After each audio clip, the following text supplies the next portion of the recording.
जगप्रसिद्ध वेरूळ अजिंठा लेण्यांचा वारसा लाभलेले, शिवछत्रपतींच्या पदस्पर्शाने पावन झालेले, मुघलकालीन कलाकुसर मिरवणारे, त्यानंतर 52 दरवाजांची शहर अशी एक विशिष्ट ओळख असणारे वैभव संपन्न शहर म्हणजेच औरंगाबाद। त्याच्या रूपानुसार त्याला वेगवेगळी नावे मिळत गेली। उदाहरणार्थ पूर्वीचे प्रतिष्ठान, मग खडकी व त्यानंतर औरंगजेबाच्या सहवासाने नावारूपास आलेले औरंगाबाद हे शहर। नाव हा त्याचा पूर्वीपासूनच चर्चेचा विषय ठरला, जो आजतागायत सुरूच आहे। औरंगाबादमध्ये विविध राजघराण्यांची सत्ता पूर्वीपासूनच होती व त्यातून मिळालेले राजकारणाचे धडे जे आजतागायत औरंगाबाद गिरवत आहेत व त्याचीच एक छाप औरंगाबादवर पडलेली पाहावयास मिळते।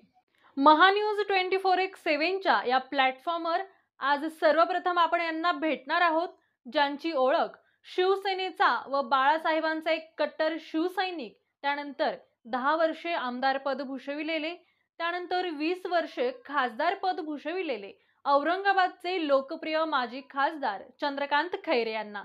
चला तर पाहूयात त्यांची अत्यंत स्फोटक मुलाखत। नमस्कार, मी उमा शिंदे।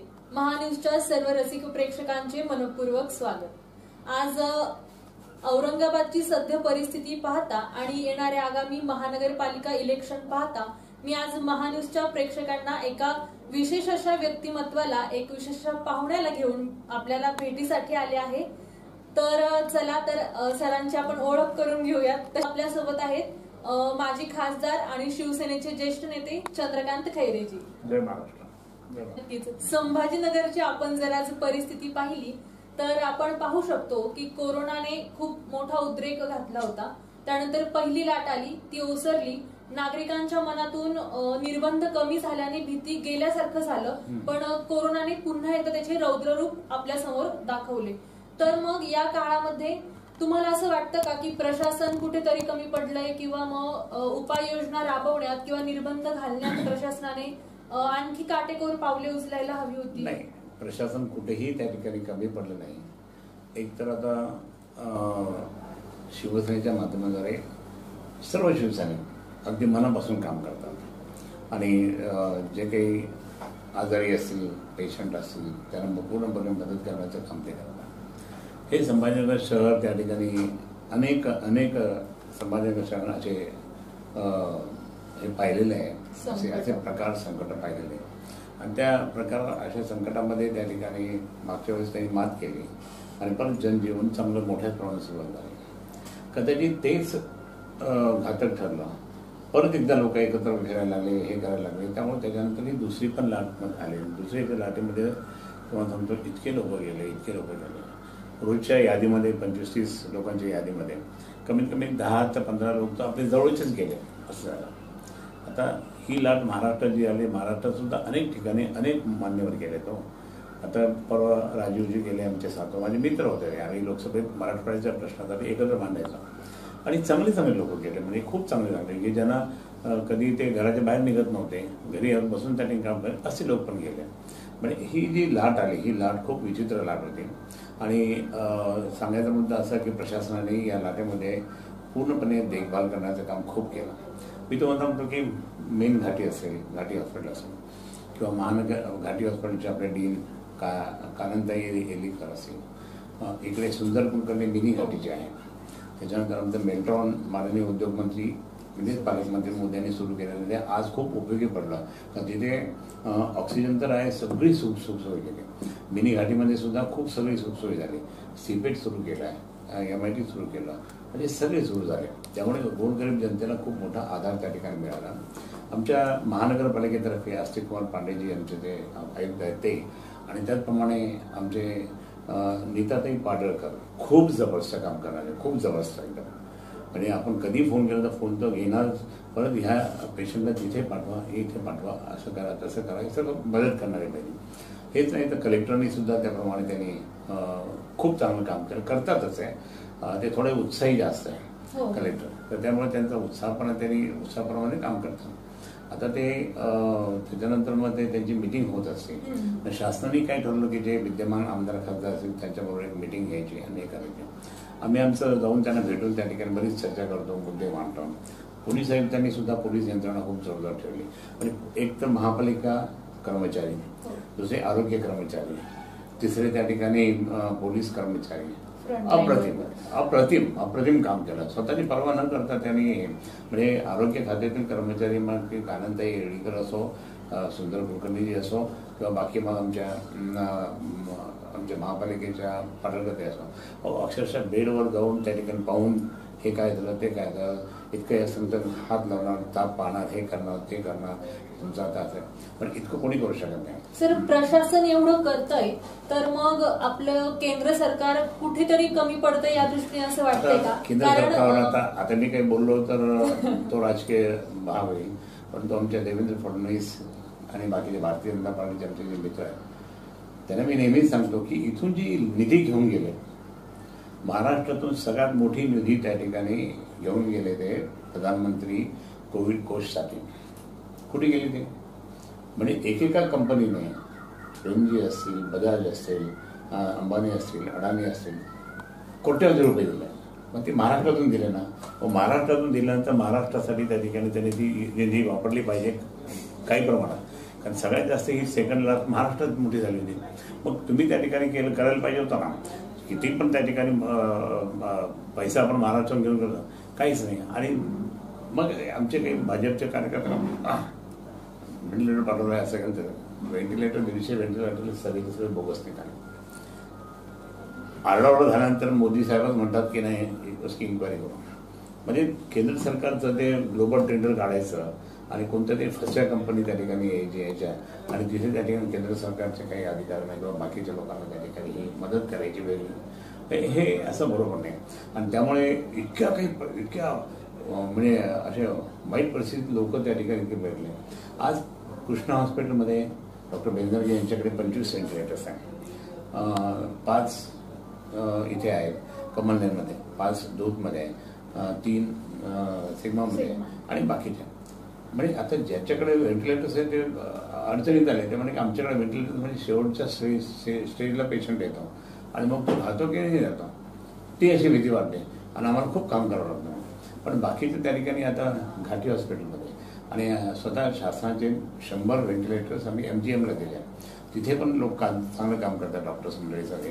म्हणजे आता इतके हॉस्पिटल असून सुद्धा म्हणजे मिनी घाटीमध्ये तर त्या ठिकाणी इतकी व्यवस्था केलेली आहे विचारू नका. म्हणजे व्हेंटिलेटर आहे, ऑक्सिजनचं आहे. पण मेट्रोमध्ये जे पालकमंत्री महोदयांनी उस्मानाची जी योजना केली ती इतकी चांगली आहे की ऑक्सिजन आहे सगळं काही. त्यामुळे ते ऑक्सिजन आणि त्याच्यामुळे अनेक पेशंट वाचतात. मेन आणि मोठी जी घाटी आहे म्हणजे मेडिकल कॉलेज हॉस्पिटल जे आहे घाटी, त्या घाटीमध्ये तर तुम्हाला सांगतो की आता 700, 800, 900 पेशंट येत आहे. काय करते सगळे, पण तरी पण त्या ठिकाणी खूप रात्रदिवस काम करायला लागले. पक्ष नेते आताच औरंगाबादला भेट देऊन गेले. त्यानंतर त्यांनी जे काही आरोप व्हेंटिलेटर संदर्भात झाले ते खोडून काढत ते म्हणाले की 90% व्हेंटिलेटर हे चांगल्या अवस्थेत आहे आणि जे सरकारी हॉस्पिटलला जे व्हेंटिलेटर्स देण्यात आले घाटीला तर ते त्यांनी खासगी हॉस्पिटलला दिल्यामुळे बिघडलेले निघाले. मग या आरोपात किती तथ्य? सांगतो तुम्हाला, खासगी हॉस्पिटलमध्ये जे आहे ते त्यांनी ते चांगलं घेतलेलं होतं जे आपल्याकडे होतं. परंतु बाकीचे जे हे उघडलेच नव्हते, हे उघडल्यानंतर सगळे पाहिलं तर टेस्ट केल्यानंतर ते काही कामाचेच नव्हते. देवेंद्रजी फडणवीस हे खूप अतिउत्साही आहेत आणि ते सगळीकडे त्या ठिकाणी जाऊन भाषणं करतात आणि ह्या सरकारच्या विरोधात विशेषतः उद्धव साहेबांच्या विरोधात बोलत असतात. आज मला सांगा उद्धवजी किती काम करतात, किती व्यवस्थित. म्हणजे तुम्हाला सांगतो सर्वसामान्य नागरिक जे आहे ते म्हणतात की खरोखर उद्धव साहेबांचं काम चांगलं. ते असे राजकारणात पडलेच नाही. ते अगदी आपल्या लोकांना कसं वाचवायचं, डॉक्टरांशी कसं सल्लामसलत करायचं, त्यांना लोकांना कसं गायडन्स करायचं आणि त्यासाठी काय उपाय करायचे, बाकी तज्ज्ञांशी बोलून त्या ठिकाणी कसे उपाय करावे महाराष्ट्रामध्ये, हे सगळं ते इतके व्यवस्थित त्या ठिकाणी करतात. आणि वेळोवेळी 8-10 दिवसांमध्ये ते जनतेशी संवाद करतात. आणि त्यामुळे ते म्हणतात बाकीच्या याच्यात मी जातच नाही, यांना किती बडबड करायची करू द्या. म्हणजे इतकं चांगलं काम करत असताना सुद्धा देवेंद्र फडणवीस असतील किंवा त्यांची पूर्ण टीम असेल त्यांनी खूप निष्कारण त्या ठिकाणी टीका करून लोकांचं मत खराब करू लागलेलं आहे. लोकांना भीती वाटते. म्हणजे लोकांमध्ये शिवसेनेच्या बाबतीत किंवा मुख्यमंत्र्यांच्या बाबतीत त्या ठिकाणी मत खराब करण्याचं काम ते करतात. मी त्यांना निरोप दिला होता की तुम्ही असं करू नका. संकटाच्या काळात सगळे पक्ष एकत्र असले पाहिजे सरकारच्या सोबत. आता आम्हाला आठवतं, आम्ही ज्यावेळेस भूकंप झाला होता किल्लारीला, त्यावेळेस माननीय शिवसेना प्रमुखांनी सांगितलं, चंद्रकांत तू ताबडतोब जा. दिवाकर रावते मी सांगितलं की गाड्या घे, सगळं घे, ॲम्ब्युलन्स घे, सगळं औषधं सगळं. आम्ही सगळे मी प्रदीप जयस्वाल हे सगळे आम्ही गेल्यानंतर सगळे पक्षाचे काम करायला लागले. आणि स्वतः शरद पवार साहेबांनी, मी 15 दिवस येत होतो, अक्षरशः मी ते डेड बॉड्या काढल्या होत्या. आणि बाकीचे दुसरे होते, संघाचे लोक सुद्धा हाफ पॅन्ट घालून त्या ठिकाणी, बाकी सगळे होते. मग सगळ्या पक्षाचे लोक त्यांनी तसं एकत्र काम केलं. त्याचा उल्लेख शरद पवार साहेबांनी त्यावेळेस विधानसभेत केला की चंद्रकांत त्याने, बाकीचे आमदार सगळे त्या ठिकाणी संभाजीनगर आले, त्यावर सगळे. मला एक सांगा, अशा वेळेस संकटात सगळ्यांनी एकत्र राहिलं पाहिजे ना. आता इतकं मोठं संकट असताना सुद्धा लोक मरतात, कितीतरी लोक. आता माझ्या शहरामध्ये ॲव्हरेज काढलं तर 25 त्या ठिकाणी रोज मृत्यूमुखी पडतात. लातूरला तर त्यापेक्षा भयानक आहे. लातूरला मी नेहमी जात असतो. लातूरला जात असताना मी सुरुवातीला काही नव्हतं, पण लातूरला सुद्धा 25-30, 40, 25-30 इतक्या. आता म्हणजे हे एखादी दंगल झाली तर त्या ठिकाणी 2-3 माणसं गेली तरी त्या ठिकाणी अरे इतके लोक गेले, 2-3 माणसं गेले, 5 माणसं गेले, लगेच धावपळ इकडे. आज इतकी लोक जातात, तर त्यावेळेस विरोधी पक्षाने त्या ठिकाणी एक चर्चा केली पाहिजे. विरोधी पक्षाने चर्चा अशी केली पाहिजे की बाबा हे काय चाललं, आम्ही तुमच्यासोबत आहोत मुख्यमंत्री महोदय, ठीक आहे, पण ते नाही करत. म्हणून त्याच्यामुळे काय झालं की आम्हाला चांगलंच आहे, आमच्या मुख्यमंत्र्यांनी प्रतिमा खूप उंचावली आणि विरोधी पक्ष नेत्यांची प्रतिमा एकदम डाऊन झाली. आज मला सांगा ना, ते व्हेंटिलेटर असतं त्या ठिकाणी, ज्यावेळेस सांगितलं तो खोटं बोलले, पण प्रत्यक्षात मोदी साहेबांनी आता निरोप पाठवला ना की सगळी चेकिंग करा, इन्क्वायरी करा. झाली का नाही ती इन्क्वायरी? मग आता मोदी साहेब आता प्रधानमंत्र्यांना म्हणतील का की तुमने गलती केली? नाही असं म्हणता येईल का? नाही, यांच्यामध्ये काय, हे फक्त मोदी साहेबांना खुश करण्यासाठी ते घोषणाबाजी करत असतात. पण ते बाकी बुद्धिवादी, भाजपमधले बुद्धिवादी जे आहेत त्यांना हे आवडत नाही. हे आता संकटाचा काळ असताना तुम्ही काय बोलायचं? आता समजा आम्ही एखादी व्यक्ती दगावली असेल, ती भलेही ती दारू पिऊन दगावली असेल, आम्ही तिथे अंत्यविधीला गेलो तर काय दारू पित होता काय असं म्हणता येतं का? नाही, गेला बिचारा. म्हणजे एक तर तुम्ही त्याला सहानुभूतीने बोललं पाहिजे, दुःख व्यक्त केलं पाहिजे. हे दुःख व्यक्त न करता आमचे मित्र भाजपवाले हे काहीतरी असं करत असेल बरोबर नाही. आणि त्यामुळे आता संकटाच्या काळात सगळ्यांनी एकत्र आलं पाहिजे, ही माझी भूमिका आहे. भूकंप असेल किंवा दुसरे कुठल्या तरी आपत्ती या राज्यावर आल्या तेव्हा आम्ही सगळे धावून गेलो. तर आज महाराष्ट्रावर एवढं मोठं कोरोनाचं संकट आहे, पण काही नेत्यांच्या म्हणा किंवा काही सामान्य वर्गाचं असं म्हणणं आहे की आमचे मुख्यमंत्री हे घरातच बसून काम करतात, मग ते वर्क फ्रॉम मंत्रालय कधी सुरू करणार? मग ते मंत्रालयात पण जातात, ते वर्षावर बसून सुद्धा काम करतात, कधीतरी मातोश्रीत बसून काम करतात, परंतु वर्षावर कायम बैठका झाल्या.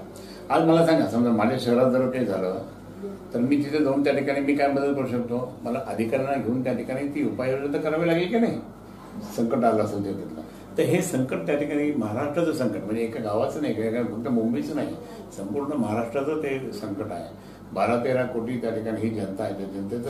जनतेकडे पूर्णपणे त्यांच्या आरोग्याचं रक्षण करण्यासाठीही काम करतात त्या. आणि मग उगाचच घरी बसून म्हणजे अरे तुम्ही फिरता म्हणजे काय करता तुम्ही? हे फिरतात सगळीकडे, चंद्रकांत दादा फिरतात, आमचे मित्र फिरतात, हे पण फिरून का फायदा? तुमच्या हातात उपाययोजना करायची आहे का? नाही, उपाययोजना करायचं काम मुख्यमंत्र्यांकडे आहे. सगळे अधिकारी, शासन यंत्रणा ही मुख्यमंत्र्यांकडे. मग ते त्यांची ती यंत्रणा करतील का फिरत राहतील सगळं? आज समजा मुख्यमंत्री आले, इथे संभाजीनगर आले, आमचे सगळे शिवसैनिक त्यांच्या पाठीमागे राहतील, म्हणजे कोरोनाचं प्रादुर्भाव वाढेल का नाही?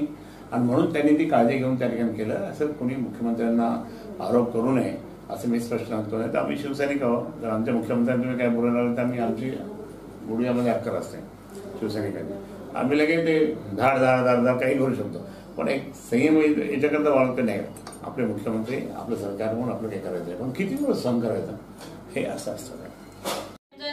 महिन्यामध्ये तुम्ही जिल्हाधिकाऱ्यांना अशा एक संदर्भात निवेदन दिलं होतं की शहरामध्ये फक्त हिंदू बहुल भागामध्येच लॉकडाऊनच्या हे कडक अंमलबजावणी केली जात आहे, पण इतर भागात का नाही? मग नियम हे सर्वांसाठी सारखे असायला हवे आणि त्यामुळे त्यांच्यावरही काहीतरी एक अंकुश ठेवावा. पण विरोधाभास असा की आपल्याच पक्षाचे जे आमदार आहेत संजयजी शिरसाट, तर त्यांनी विकास कामांचं भूमिपूजन केलं आणि तिथे कमीत कमी 1000 माणसं जमले. 40-50 जण आले. मी सांगतो आता कसं असते, आता ते त्यांच्या भागातलं त्या ठिकाणी काम सुरू होतं ना, म्हणून लोक त्या ठिकाणी आपल्या वेगळ्यात काम सुरू होतं म्हणून लोक जमा झाले. त्याचा त्यांचे काही दोष नाही आहे त्यांचा, आणि त्यांनी हटकून पण केलं नाही. परंतु या ठिकाणी मी सांगतो की मला एक सांगा, आता एक तुम्हाला स्पष्ट मी हिंदुत्ववादी आहे. मी एकदा आमचे एक जवळचे एक म्हणजे मसुजी पाटील म्हणून जाधव साहेब हे वारले होते. त्यांच्या घरी मी सांत्वनाला गेलो बेगमपुऱ्यामध्ये. तिथे गेलो तर तिथे बाजूलाच खूप मोठा आवाज मशिदीचा अजानचा होता. ठीक आहे, तर त्यांचं ते आता किती वेळेस तरी आमच्या मधुकर सरपोतदार जे नेते होते आमचे त्यांनी कोर्टात केस टाकली होती. कोर्टाने काहीच नाही केलं.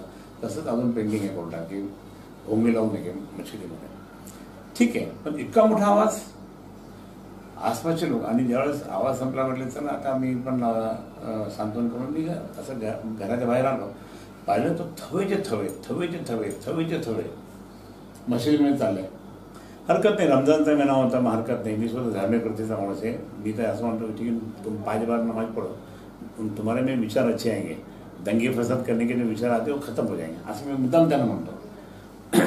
पण त्यावेळेला असं केलं तुम्ही पाहिलं सर, म्हटलं यांना मास नाही यांच्या तोंडावर, आणि हे इतके चालले. 500 लोक मी मोजले तर 500 लोक होते. मग पोलिसांनी काय केलं, मग मला राग का आला आमच्या प्रशासनाचा. आता इथे राग आला, प्रशासन चांगलं काम करतं, पण इथे राग कसा आला, तुम्ही हिंदूंना अशा बाजून पाहता की हनुमान जयंती वर्षभरात रोज येते का? हनुमान जयंती एकदाच येते. मग एकदा हनुमान जयंती येते त्या दिवशी फक्त मी सकाळी आरती, मी ट्रस्टी असल्यामुळे मी आरती केली. 2 PSI आले होते, मी आणि अतुल सावे आमदार, ते आम्ही दोघेही ट्रस्टी तिथे आम्ही दोघांनी आरती केली भद्रामूर्तीला. आणि नंतर मग तिथे भद्रामूर्तीला 10 लाख लोक येतात हनुमान जयंतीला. पण प्रत्यक्षात आणि 5 लाख तर पायी येतात. प्रत्यक्षात यावेळेस काहीच नाही. आम्हाला पत्र काढावं लागलं की कोणी येऊ नका असं. तिथे आम्ही सकाळी आरती केल्यानंतर मी मग थोडं थांबत असतो तिथे. तिथले पदाधिकारी कार्यकर्ते अतुल म्हणे मला जायचं म्हणजे जा. मग तिथे गेल्यानंतर मी पोलिसांना सांगितलं की काही अडवायचं नाही. आज हनुमान जयंती आहे, आतमध्ये कोणी मंदिरात येतच नाही. बाहेरून त्या खिडकीतून दर्शन करून राहिले करू देतात दर्शन. बाहेरून त्या ठिकाणी ते येतात, दर्शन करतात. समोर मोठा आरसा लावून ती मूर्ती दिसते, असं दर्शन करा, हो द्या. हां ठीक आहे साहेब, ठीक आहे असं केलं. आणि मी निघत नाही, मी कधी निघणार हे वाट पाहत होते पोलीसवाले. मी गेलो, मी दौलताबाद फाट्यापर्यंत आलो नाही, मला फोन आला. साहेब ते पोलीसवाले म्हणतात की ते इकडचं दरवाजा बंद करा. म्हटलं काय दे म्हणलं त्या इन्स्पेक्टरला. म्हटलं तुम्हाला कळतं का, तुम्ही हिंदू आहात ना, आज इतकी 10 लाख लोक येत असणारे तिथे. आज काही नाही, काही लोक शेवटी दर्शनाला येतात. ते दर्शन आज जाऊन नाही करत ना, मंदिर उघडलं नाही आम्ही, जाळीच्या दरवाज्यातून दर्शन करता कळू दे झालं दर्शन. आणि ते म्हणा की अजून 1 किलोमीटर दूर ठेवायचं, मग कुठून दर्शन होणार त्यांचं. म्हटलं तुला कळतं का, ज्यावेळेस मशिदीमध्ये 5 वेळेस नमाज पाडली, आम्ही काही ऑब्जेक्शन घेत नाही, पण तुम्ही तिथे बिना मास्क चालले तिथे काय बाबा इतके 500 लोक त्या ठिकाणी एका मशिदीमध्ये जातात. मग इथे फक्त एक माणूस झाला दर्शनाचा, तुम्ही पिटवून लावता. म्हणून माझ्या पत्रामध्ये ते सगळं लिहिलेलं आहे. आज आम्हाला सांगा, रामनवमी आम्ही चुपचाप बसलो, फक्त रामाची आरती केली, 2-3 लोकांच्या मध्ये संपला. त्याच्यानंतर मग ही हनुमान जयंती आली, गुढीपाडव्याची मोठी मिरवणूक असते ती पण नाही होऊ दिली. त्याच्यानंतर भीम जयंती होती, हे होती, महावीर जयंती होती. ह्या सगळ्या सण आम्ही चुपचाप केले. आणि तुम्ही त्या ठिकाणी नंतर अजून काय झालं, त्यांनी काही कुठेही मशिदीवर त्या ठिकाणी रोकटोक केली, मग मंदिरावर रोकटोक करायचे. महाराग मला येतो. दुसरी गोष्ट अजून प्रशासनाची चूक काय झाली, प्रशासनाचे मी आता माझं सरकार आहे म्हणून मी प्रशासन मी तर बोललं पण पाहिजे ना की तुम्ही हे काय करतात. हिंदू व्यापाऱ्यांच्या दुकानात त्या ठिकाणी कुलपावर कुलप लावून टाकलं. मी कलेक्टरला सांगितलं नाही, म्हणजे ऍक्शन घेतो. घेतली त्यांनी ऍक्शन. आता त्यांना पण ते मुसलमान पण सांभाळायचे, हिंदू पण सांभाळायचे, अधिकारांचं काम आहे. पण आम्हाला तर बोललं पाहिजे ना. मुस्लिम दुकानं त्या ठिकाणी चालू, काही दूरचित्रवाणीवर आम्ही पाहिलं किती गर्दी काय केली आपल्या संभाजीनगरचे. आणि तिथे त्यांनी काही केलं नाही. आणि इथे मात्र त्या ठिकाणी खूप आहे. मग त्यांना मी या कलेक्टरने सांगितलं, मी हे पत्र माझं पोलीस आयुक्तांनी दिलं, हे पत्र मी विभागीय आयुक्तांनी दिलं, हे पोलीस मी महापालिका आयुक्तांनी दिलं. हे यांना दिल्यानंतर मी अजून हे पत्र आदल्या दिवशी ज्यावेळेस ऑर्डरवर चाललं तर मी त्यांना असीम कुमार गुप्ता हे डिझास्टर मॅनेजमेंटचे प्रमुख आहे, सेक्रेटरी आहे, चीफ प्रिन्सिपल सेक्रेटरी. मी त्यांना म्हटलं असं असं का हो, पण मी आता मिटिंगलाच चाललो, मी त्यामध्ये हा विषय काढतो, पण तुम्ही मला ते पत्र पाठवून द्या म्हणा. मी त्यांना पण पत्र पाठवलं. तिकडूनही यांना हे आला की बाबा काय गडबड काय असं असं. मग ते कुठेतरी थातुरमातुरपणे त्या ठिकाणी त्यांच्या लोकांना मग हे असं असं करून ते झालं. त्यांना इतकी भीती का वाटते प्रशासनाला, इम्तियाज जलीलची किंवा MIMची? हा मुद्दा माझा आहे. प्रशासनाने दुटप्पीपणाची भूमिका दाखवली, यावर मग तुम्हाला असं वाटतं की बाह्य शक्तींचा प्रभाव प्रशासनावर आहे किंवा त्यांच्या दबावाखाली येऊन हिंदू मुस्लिम असा भेदभाव औरंगाबादमध्ये होतोय असं तुम्हाला म्हणायचंय का? नाही, माझं म्हणणं हेच आहे की प्रशासन इतकं आरोग्याच्या बाबतीत काम चांगलं करत आहे, सगळं करतात, पण ह्या बाबतीत त्या ठिकाणी इतकं भ्यायचं कशाला त्यांना? भ्यायचं का? त्यांना सांगून द्या की मास्क लगाओ, ज्यादा की रश नहीं करने की, तुम बाकी घुमो मत जाना. सगळ्यात जास्त तेच करतात. आणि आता त्याच्यामुळे कितीतरी प्रादुर्भाव वाढलेला आहे शहरामध्ये. आता लॉकडाऊन केल्यामुळे त्या ठिकाणी कुठेतरी कमी झालं. आता लगेच काही व्यापारी मला म्हटले काल, आता लॉकडाऊन आता हे संपत आलं म्हणे, आता दुकान उघडायला लावणं. म्हटलं अजून नाही झालं, हे सर्व होऊ द्या, मग आपण दुकान उघडायला लावू. शेवटी मुख्यमंत्री आदेश देतील ते. पण त्याच्यानंतर काय झालं, एकाने सांगितलं, म्हटलं का रे तू इम्तियाज जलीलला घेऊन गेला होता ना, तू हिंदू व्यापारी असून तू इम्तियाज जलीलला घेऊन जातो, मग त्याच्याकडनं होतं का पाहू. म्हटलं होत असेल तर पहा. नाही साहेब नाही असेल. म्हटलं असं नाही, दुटप्पीपणा तुम्ही करू नका. तुम्ही त्या ठिकाणी इम्तियाज जलील मला सांगतात, इम्तियाज जलीलला घेऊन जातात, तुमच्यामध्ये मी कोणीच नाही, मी नेता आहे शिवसेनेचा, एक असा आवाज केला की त्या ठिकाणी काही होऊ शकतात. पण म्हटलं आम्ही आमचं सरकार असताना आम्ही चूप बसतो, पण तुम्ही जर त्या ठिकाणी आता आम्ही तुमची भूमिका, आता याच्यात मी त्या पत्रामध्ये व्यापाराची भूमिका मांडली मी. त्यावेळेस कोणी एखाद्या एक जण होते फक्त, बाकी कोणी आलेच नाही. आणि आता म्हटलं जात इम्तियाज जलील करता ते तुमच्या दुकानावर कुलूप उघडतं की नाही उघडतं पाहू. मग तुम्हाला असं म्हणायचं की अप्रत्यक्षरित्या आजही संभाजीनगरवर तुमचा सत्ता म्हणावं किंवा अधिकार म्हणावं हा आहेच. गाजतो. हे शहर कोणाचं आहे? हे शहर माननीय शिवसेना प्रमुख बाळासाहेब ठाकरे यांनी घडवलं. त्यांचं आवडतं शहर आहे. आज उद्धवजींच्या नेतृत्वाखाली काम करताना उद्धवजी सुद्धा त्या ठिकाणी या शहरावर खूप प्रेम करतात. आता 1680 कोटीची योजना दिली, बाकी सर्व रस्ते दिले, हे दिले, वाटेल तसं त्या ठिकाणी करून आलं. परंतु हे शहर शिवसेना प्रमुखांचं आवडतं शहर म्हणून करतात. आणि म्हणून मला हे सांगायचं की हा संभाजीनगर शहर हे यामध्ये जितक्या पण निजामकालीन आणि त्याच्यानंतर जे काही दंगली झाल्या, खूप दंगली झाल्या, कोणी आधार दिला मराठवाड्याला? शिवसेना प्रमुख माननीय बाळासाहेब ठाकरे यांनी दिला. आज शिवसेना प्रमुख माननीय बाळासाहेब ठाकरे यांनी आधार दिल्यानंतर आज मराठवाड्याची जनता अगदी सुखी झाली. आणि म्हणून मी 1990ला पहिला हिंदू आमदार झालो या शहराचा, पहिला हिंदू आमदार या शहराचा 1990 झाला. त्या दिवशीपासून आत्ता 2-2.5 वर्षापूर्वी जी काही दंगल झाली, MIM वाल्यांनी केली होती, जाळपोळ झाली, आम्ही रात्रभर तिथं उभं राहिलो सकाळी 9 वाजेपर्यंत. म्हणून आमचे सगळे घरं वाचले.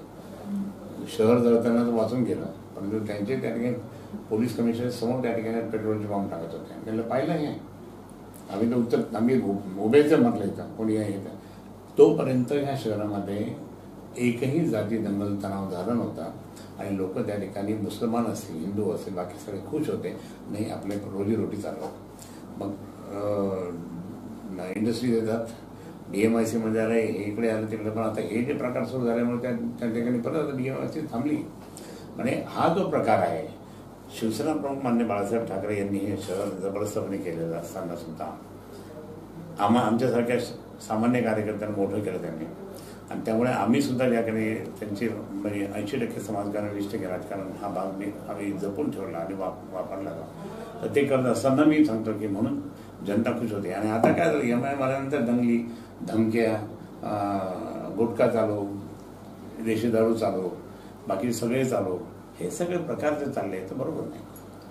आता तुम्ही MIMचा आणि इम्तियाज जलील यांचा विषय काढला, तर मागील काही महिन्यामध्ये हर्षवर्धन जाधव यांचे एक स्टेटमेंट आलं होतं की इम्तियाज जलील हे चंद्रकांत खैरे यांचेच चेले आहेत आणि निवडणुकीमध्ये सुद्धा हिंदू मते मिळवण्याकरिताच चंद्रकांत खैरे यांनीच इम्तियाज जलीलला त्यांच्या विरोधात उभं राहायचं सांगितलं. या स्टेटमेंटमध्ये किती तथ्य आहे आणि प्रकरण काय, म्हणजे विषय काय? आता खूप हाय लेवलचं राजकारण आहे. MIMला कोण मदत करतं केंद्रातून हे पाहिलं पाहिजे. माझं नाव घेऊन काय फायदा? पण त्यांनी मिठी मारली होती, तो तर पडला, मलाही पडलं, आणि इम्तियाज जलीलची मिठी मारली. मग त्यावेळेसच्या त्या लोकांना इतकं वाईट वाटलं, या मूर्खाला आम्ही मदत केली, मतदान केलं आणि हा तो इंच्या जिल्ह्याला मिठी मारतो म्हणून ते एक राग. आता ती व्यक्ती तुम्हाला माहिती आहे कशामध्ये वागायला लागली. ते एक प्रकारचा त्यांचा काय परिणाम झाला माहीत नाही, परमेश्वर जाणो. पण ज्यांनी मला त्रास दिला, परमेश्वर भद्रावरती त्याचं ते सगळं व्यवस्थित करत होता. आणि म्हणून या ठिकाणी सांगायचं की म्हणजे आज संभाजीनगर शहरातील जनता त्या ठिकाणी त्रस्त झाली. मी जर खासदार असतो, आज नसताना सुद्धा मी काम करलो खूप कम्प्लिटली. सकाळी 5-6 वाजेपर्यंत काम करतो, रात्री पण बेरात्री पण फोन येतात, ती पण व्यवस्था करतो हेल्थ म्हणजे च्या दृष्टिकोनातून. मी जर असतो तर मी तिथे लगेच केंद्राचे लोक त्या ठिकाणी ताबडतोब आणले असते. मी लगेच केंद्राची मदत ताबडतोब आणली असते, कारण माझे पॉवर आहे. माझी सगळे त्या ठिकाणी मग PM पासून सगळे त्या ठिकाणी मी त्या ठिकाणी हलवलं असतं त्यांना. नाही मेरे हा ऐसा होगा, मेरे हा ऐसा होगा, हे केलं असतं आणि पूर्णपणे शासन यंत्रणा आपल्या हातात ठेवली असते. हे केलं असतं मी, हे लोकांना पडलं की नाही केलं असतं खरं त्या वाचते. जेव्हा सलग 4 टर्म तुम्ही औरंगाबादचे खासदार म्हणून नियुक्त होत आले आणि त्यानंतर 5व्या टर्मला अशी कुठली कारण त्याला कारणीभूत ठरली की नाही? तुम्ही तर काय झालं म्हणजे एकतर इथे दलित मुस्लिम एकत्र आले, वंचित आघाडी यशस्वी झाली. आपल्या या संभाजीनगर शहरामध्ये तुम्हाला सांगतो म्हणजे ही संख्या आम्हाला मतदान करणाऱ्या लोकांची संख्या आता कमी होत चालली, म्हणजे विशेषतः हिंदूंची. आणि मुस्लिम आणि दलित संख्या ती त्या ठिकाणी वंचित आघाडीमुळे त्या ठिकाणी एकत्र आले. वंचित आघाडी फक्त इथे यशस्वी झाली आणि जिथे वंचित आघाडीचे प्रमुख जे आंबेडकरजी प्रकाशजी ते 2 ठिकाणी उभं राहिले, तिथे मुस्लिमांनी मतदानच नाही केलं, तिथे फुटली होती ती. मग इथेच त्या ठिकाणी इतकी एकत्र आली त्यामुळे त्यांची संख्या वाढत गेली आणि त्यांनी त्या ठिकाणी हे पाहिलं, हिंदूंच्या मतामध्ये विभागणी झाली आणि त्यामुळे हा परिणाम झाला. पण एकच सांगतो मी, आता हिंदू पस्तावलेले आहेत आणि म्हणून सहानुभूती माझी निर्माण झालेली माझ्याबद्दलची, ती सहानुभूती विधानसभेच्या निवडणुकीत दिसली. शिवसेना भाजपचे 9चे 9 आमदार या महाराष्ट्रात कुठेच झाले आले, आपल्या जिल्ह्यात 9चे 9 आले.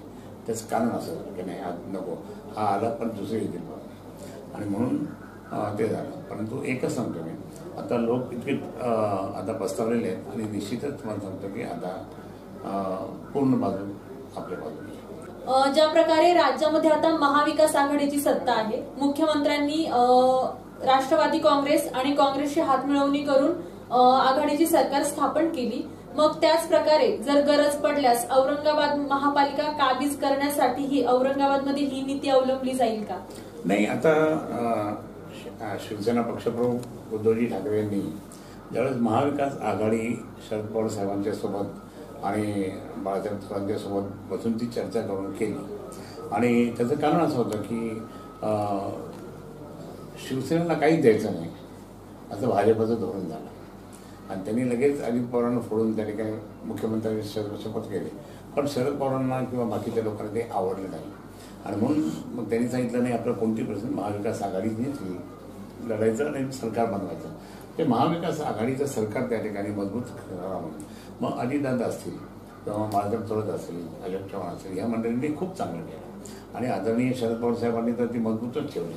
आज त्याचा परिणाम इतका झाला की ती पदवीधर निवडणुका होत्या किंवा बाकी विधान परिषद सगळ्यामध्ये पदवीधरांनी मतदान कोणाला केलं, म्हणजे हायली एज्युकेटेड लोकांनी सुद्धा त्या ठिकाणी आघाडीला मतदान केलं महाविकास आणि महाविकास आघाडीला शिक्कामोर्तब झाला.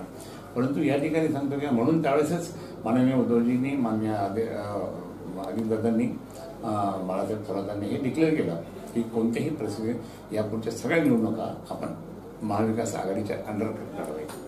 आता ॲटोमॅटिकली संभाजीनगरमध्ये आहे, तर संभाजीनगरमध्ये शिवसेनेची सत्ता होतीच, प्रश्नच येत नाही. सगळ्यात जास्त शिवसेनेचे नगरसेवक कोण होते आणि आम्ही सगळे, तर त्या दृष्टिकोनातून आम्ही आमच्या जितक्या जागा असतील त्या बाकीच्या इतर काँग्रेसच्या किंवा इथे कसं आहे करतात ती आम्ही बरोबर प्लॅनिंग करू आणि त्या दृष्टिकोनातून ही निवडणूक आम्ही परत जिंकू महाविकास आघाडीच्या नेतृत्वाखाली. मगाशी मी संभाजीनगरचा उल्लेख औरंगाबाद केला तेव्हा तुम्ही माझा शब्द खोडत संभाजीनगर म्हणाला. तर मग आज राज्यामध्ये शिवसेनेची सत्ता आहे तर मग तुम्ही म्हणाले तर आम्ही सत्तेत आल्यानंतर औरंगाबादचं नामकरण संभाजीनगर करू, पण विरोधाभास असा आहे की आज संभाजीनगरमध्ये काही ठिकाणी लव औरंगाबादचे होर्डिंग्स आहेत, तर काही ठिकाणी सुपर संभाजीनगरचे. मग औरंगाबाद वासीय स्वतःच कन्फ्युज झाले की नेमकं आमचं नाव काय, शहराची ओळख. थोडंसं राजकारण येतं.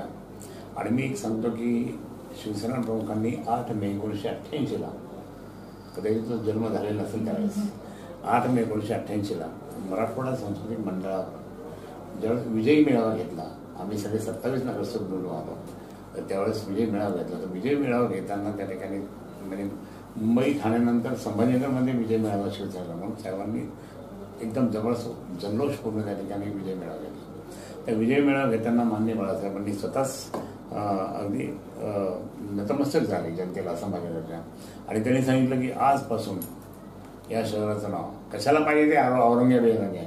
इथे आपले मंदिरं तोडले, हे तोडले, संभाजी महाराजांना हाल करून 4 महिने इथे आपल्या सोनेरी महालमध्ये ठेवलं, कशाला पाहिजे त्याचं नाव. म्हणून आजपासून मी या शहराचं नाव संभाजीनगर ठेवलं. टाळ्याचा कडकडाट झाला आणि त्या दिवशीपासून आजपर्यंत कुठेही असो आम्ही संभाजीनगर म्हणतो. मी लोकसभेत भाषण केलं, विधानसभेत भाषण केलं, सगळीकडे भाषण केलं, मी त्याला अमेरिकेला भाषण केलं, कुठे तेच बोललो की संभाजीनगर. आणि तेच आता तुम्ही म्हणता आम्ही ज्यावेळेस आपलं सरकार होतं, मी पालकमंत्री होतो, माननीय हरिभाऊजी बाजूचे पालकमंत्री होते, आम्ही दोघांनी मिळून तो ठराव मांडला, मी त्यांनी अनुमोदन दिलं आणि ही मंत्रिमंडळाची बैठक इथेच ह्या शहरात झाली आणि त्या दिवशी नाव बदललं. मग ते कोणीतरी एका माती फिरवून ते हायकोर्टात केस टाकली, हायकोर्टाकडनं सुद्धा आपल्याला मान्यता मिळाली. तो गेला सुप्रीम कोर्टात, सुप्रीम कोर्टाचं काम खूप वेगळं. मी लोकसभेत हेच बोललो की कलकत्त्याचा कोलकाता झाला, मद्रासचा चेन्नई झाला, बेंगलोरचा बेंगलोर झाला, बाकी मायावतींनी कितीतरी नाव बदलले. मग इतके असताना आमच्या संभाजीनगरचं काय, मी टेक्निकल मुद्दा सांगितला त्यांना. म्हटलं औरंगाबाद हे 2 ठिकाणी आहे, एक महाराष्ट्रात एक बिहारमध्ये आहे. बिहारचे खासदार माझे मित्र आहे, म्हटलं सुशील कुमारजी, त्यांचे पत्र मला येतात, माझे पत्र त्यांना जातात, मग 2 कशाला पाहिजे. म्हटलं एकच पाहिजे का ना. हा टेक्निकल मुद्दा त्यांना सांगितला. म्हटलं हा एक मुद्दा आहे. दुसरी गोष्ट म्हणजे संभाजी महाराजांचं या ठिकाणी शेवटचा पिरियड इथे गेला आणि संभाजी महाराज किती मजबूत होते, धर्मवीर तर होतेच होते, परंतु त्यांनी सामाजिक दृष्टिकोन सुद्धा काम केलं. म्हणजे शेतकऱ्यांना ज्यावेळेस दुष्काळ पडला होता त्यावेळेस शेतकऱ्यांना कर्जमुक्त केलं, पहिलेही ते कर्जमुक्त करणार आहे. त्याचप्रमाणे वारकऱ्यांना त्या ठिकाणी पायी जाणाऱ्या वारकऱ्यांना दुष्ट औरंगजेब त्यांना पूर्ण कत्तल करणार होता. महाराजांनी त्या ठिकाणी संभाजी महाराजांनी त्या ठिकाणी त्या सगळ्यांना वाचवलं आणि पूर्ण यात्रा कंटिन्यू पालख्या यशस्वी होऊ दिला.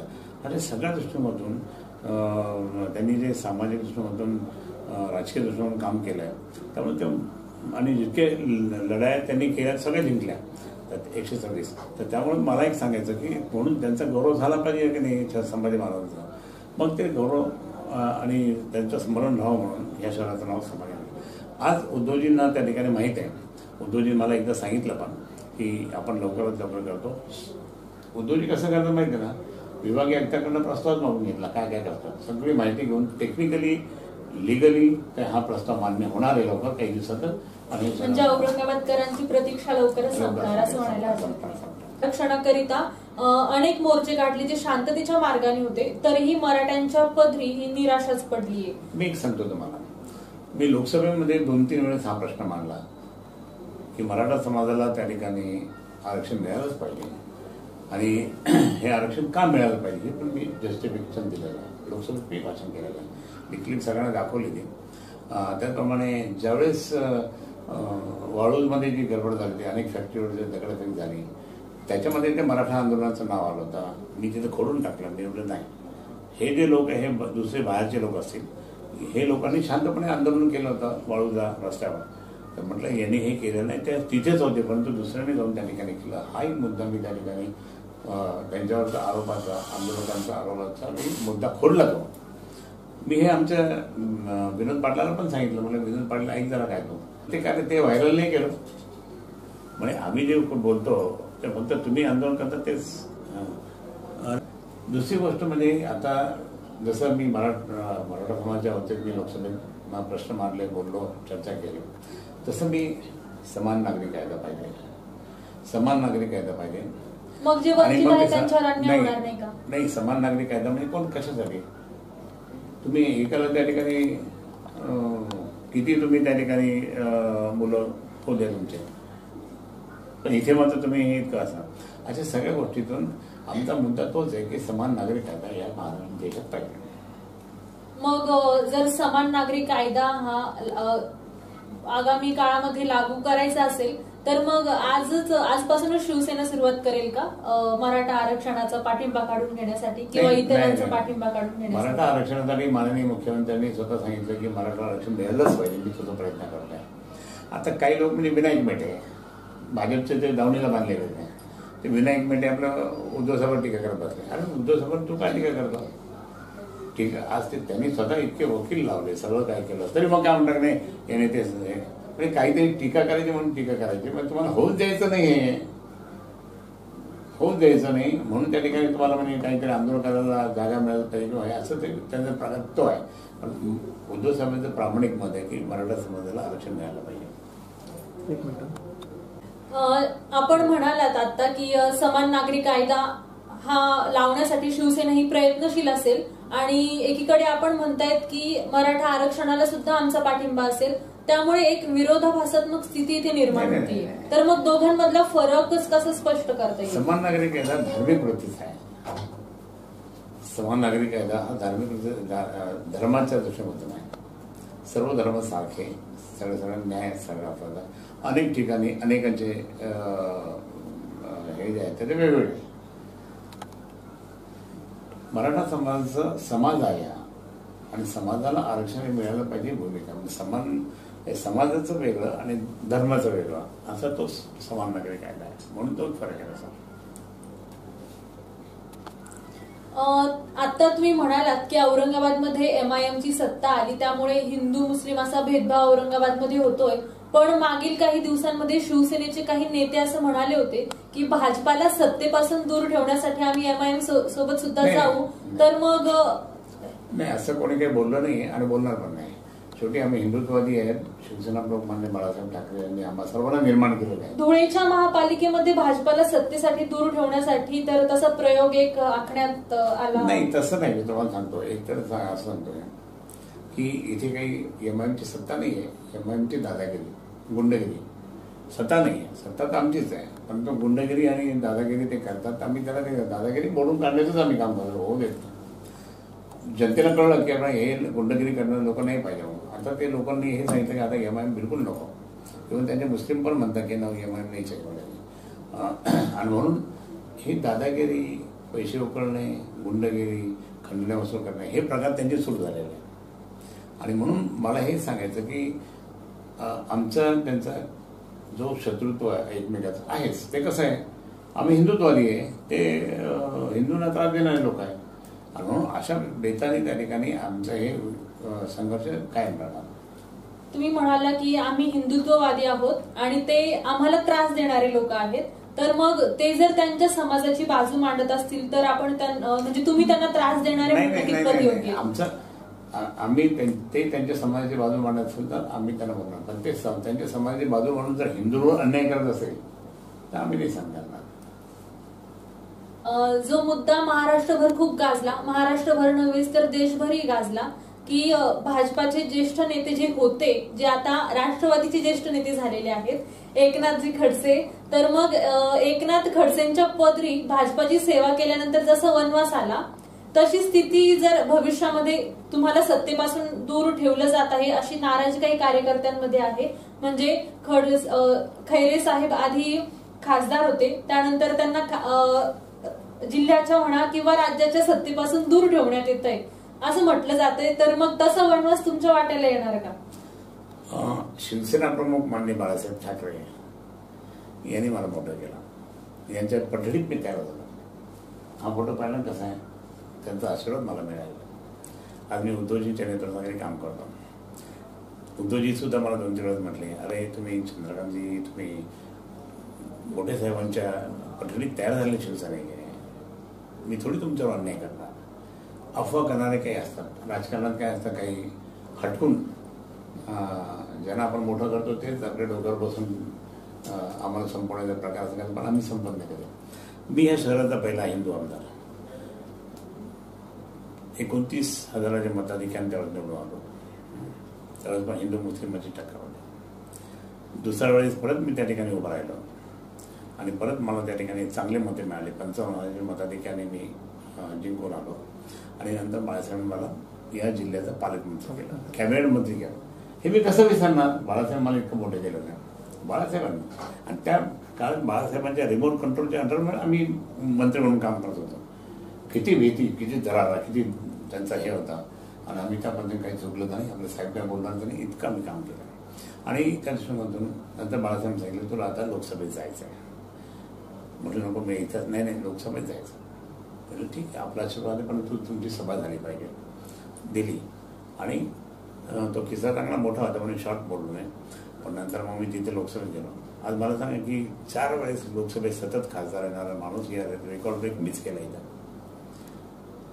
या शहरामध्ये पालकमंत्री म्हणून सुद्धा मी त्या ठिकाणी मीच झालो होतो. कोण नव्हते एका आधी शहरातला माणूस. त्याच्यानंतर मग आता लोकसभेत त्या ठिकाणी आता दुर्दैवाने टेक्निकली माझा पराभव झाला समजा, पण उद्धवजी सुद्धा मान्य करत नाही तुमचा पराभव झाला. ते म्हणतात नाही याच्यापेक्षाही चांगलं काहीतरी होईल आपला, तुम्ही देवावर विश्वास ठेवलेला. आणि म्हणून उद्धवजी आहेत सगळे काही आहेत. आणि मला तर शिवसेना त्या ठिकाणी बस मजबूतीने आम्ही इथे शिवसेना स्थापन केलेली आहे, तर शिवसेना अजून मजबूतच झाली पाहिजे. असे काही येथील जातील म्हणून, परंतु बाकीचे काही नाही. ज्यांनी आता बरेच जण येऊन भेटतात ना, ज्यांनी शिवसेनेसाठी खूप मोठं कार्य केलं आणि संघर्ष केला, जेलमध्ये गेले. म्हणजे आता अर्थात मी सांगतो सगळ्यात पहिला माणूस आहे मी जेलमध्ये लॉकअपमध्ये जाणार, जेलमध्ये जाणार. मराठवाड्यातला सगळ्यात पहिला आंदोलन मी मोर्चा काढला होता. त्या मोर्चावर मशिदीतून दगडफेरी झाली आणि दंगल झाली त्यावेळेस रात्री मला 4 वाजता पकडून दिलं. माझ्यावर अशोक बावस्कर होते, आम्ही दोघेही त्या ठिकाणी होतो. आणि नंतर मग काही लोकांनंतर पकडलं, परंतु सगळ्यात पहिले मी पकडलो गेलो. त्यामुळे मी तिथे 1 दिवस लॉकअप पूर्णपणे 48 घंटे, नंतर मग हर्सुल जेलमध्ये आणि नंतर मग काय सतत होत गेलं. संघटना मजबूतीने त्या ठिकाणी पुढे घेऊन गेल्या. कारण बाळासाहेब बस 80% समाज. आणि म्हणून आजही लोक तितकेच मानतात, आजही लोक तितकेच.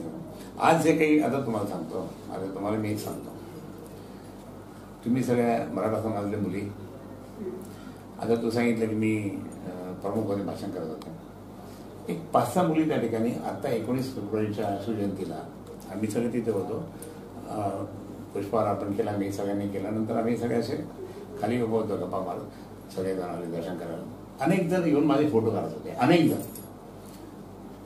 जण फोटो काढत असताना एक 4-5-6 मुली आल्या, सर तुमच्यावर फोटो काढायचा म्हणलं या काय. मग असं त्यांना हात घेतलाय आणि ते आल्यानंतर मग त्यांनी माझे पायात पडले. म्हणजे तुमच्यासारखा देव माणूस आम्ही पाडला, तुम्ही पाडला म्हणजे सगळ्यात अग्रभागी मीच होते म्हणे तुम्हाला पाडण्यासाठी. मग काय हरकत नाही म्हटलं. हे पण आता तुम्ही आमच्या खासदार तुम्हीच आहात आणि आम्ही आता पुढच्या वेळेस सुद्धा तुम्हाला निवडून देणार. त्यावेळेस मी भगवा झेंडा हातात घेऊन तुमचं मी काम करणार नाही. आता जसं उलट झालं, तो मूर्ख म्हणे तो माणूस आमचं समाजाचं नाव खराब केलं त्याने. दुसरी बायको केली, काय केलं, सासऱ्याला शिवाय देतो, हे करतो आणि त्या मुसलमानाच्या घरात मिठी मारतो. तर मुसलमानाच्या घरात मिठी मारत असताना आम्हाला काहीतरी इंटरनेट दिल्यासारखा माणूस आला. आज शहरातलं काय वातावरण खराब झालं म्हणून आम्हाला तुम्ही पाहिजे. आमचं चुकलं साहेब म्हणे, अरे काही नाही बेटा, काय हरकत नाही, जोरात काम करा हिंदुत्वाचं म्हणून आपण सगळेजण एक आहोत म्हटलं. आणि हा किती मोठा म्हणजे एक प्रकारचा त्यांना सुद्धा एक रिअलायझेशन झालं. आणि म्हणून आता तसं काही नाही, सगळे आपलेच आहेत आणि जोरदारपणे आपण काम करू. आणि निश्चितच बाळासाहेब ठाकरेंचं नाव उद्धवजींच्या नेतृत्वाखाली आपण यशस्वीने काम करत आहोत. लोकांची सेवा फक्त, स्वतःची सेवा नाही. मी तुला एकच सांगतो बेटा, मी माझ्या आयुष्यामध्ये मी काय केलं असं माहिती आहे का? लोकांचे मन जिंकले, लोकांची सेवा केली, लोकांचे मतं मिळवलेली. मी मतांची खंडणी घेतली, पैशाची खंडणी कधी नाही घेतली. 1 लाख पैसा जर कोणाकडनं मागितला घेतला तर दाखवून द्या. किती वर्षात? म्हणजे मी पहिला नगरसेवक, नंतर मग 10 वर्ष मी आमदार, मंत्री, पालकमंत्री, नंतर मग मी त्या ठिकाणी 20 वर्ष मी त्याच्यामध्ये दाखवून द्यावं. कोणी एखाद्या उद्योगपतीने दाखवून द्यावं, एखाद्या अधिकाऱ्याने दाखवून द्यावं, एखाद्या कोणी त्या ठिकाणी असे मी काही पैसे खाल्ले असतील किंवा एकही भ्रष्टाचाराचा आरोप माझ्यावर नाही आहे. एकदम बेस्ट. मी अगदी सिंपल साधा इतक्या छोट्याच्या ह्याच्यात, नाहीतर खासदार झाले किंवा काही अजून मंत्री झाले किंवा झाले, स्विमिंग पूल, शेती मोठी, फार्म हाऊस, मग तिकडे जाऊन आराम करणार, लोकांना भेटणार, मी हे कधी मी नाही गेला. मी सतत लोकांमध्ये होतो आणि आजही सतत लोकांमध्ये. आज जरी मी पदावर जरी नसलो, पण मी शिवसेनेचा नेता म्हणून मी आजही माझ्या कामात आहे. कधीच नाही. आपला शेवटी बाळासाहेबांनी मोठं केलं आहे. बाळासाहेबांचे शब्द आहे, 80% समाजकारण, 20% राजकारण, त्याचंच काम करत राहायचं. वेळोवेळी मला शिकवण दिली बाळासाहेबांनी आणि आज उद्धवजींच्या नेतृत्वाखाली काम करतो. उद्धवजी स्वतः इतके प्रेम करतात माझ्यावर, तर त्यामुळे कधीही कोणी काय. राजकारणामध्ये काय स्पर्धा असावी, परंतु स्पर्धा कपट नीतींनी पाहिजे. ती कपट नीतीने काही स्पर्धा करायला जातात, ते कधीच यशस्वी होत नाही, हे मला माहिती आहे. आणि मी प्रामाणिक माणूस आहे ना, प्रामाणिकपणा काय करताना मला कोणी भेटलं ना, साहेब जरा असं आहे म्हणजे ठीक आहे काय, तर या मुलीला तुम्हीच ॲडमिशन दिलं होतं, ती पास झाली, ती आता डॉक्टर झाली, फक्त मेडिकल वाढले लावा. अरे असं आहे का, लावून टाकू. म्हणजे सांगायचं म्हणता की आधी टेम्पररी लावून टाकू, आता तर गरज आहे डॉक्टरांची, आणि लगेच ते. आणि ते म्हणतात तुम्हीच तिला ॲडमिशन मिळून दिलं, तुम्हीच हे केलं, तुम्हीच हे केलं. हे आठवण लोक ठेवतात की नाही. संकटात सुद्धा मदत करतो आपण, ती सुद्धा आठवण ठेवतात लोक. कधी काही कोणालाही मदत केली आपण, तर आठवण ठेवतात लोक. म्हणजे शिवसेनेने तुमच्यावर जी काही माया आजपर्यंत दाखवली त्याची तुम्ही आठवण ठेवाल आणि वनवासापासून तुम्ही. नाही, मी वनवासात कधीच जात नाही. मी वनवासात जाणारा माणूस नाहीये, कारण मी बाळासाहेबांचा शिष्य आहे, कडवट शिवसैनिकांचा. मी वनवासात नाहीये. मी हेही म्हणणार नाही की मी कोणाला वनवासात पाठवणार. आपल्या आपल्या नशिबाने लोक जात असतात. परंतु एकच आहे, तुम्ही चांगलं काम करा. मी धार्मिक वृत्तीचा माणूस आहे.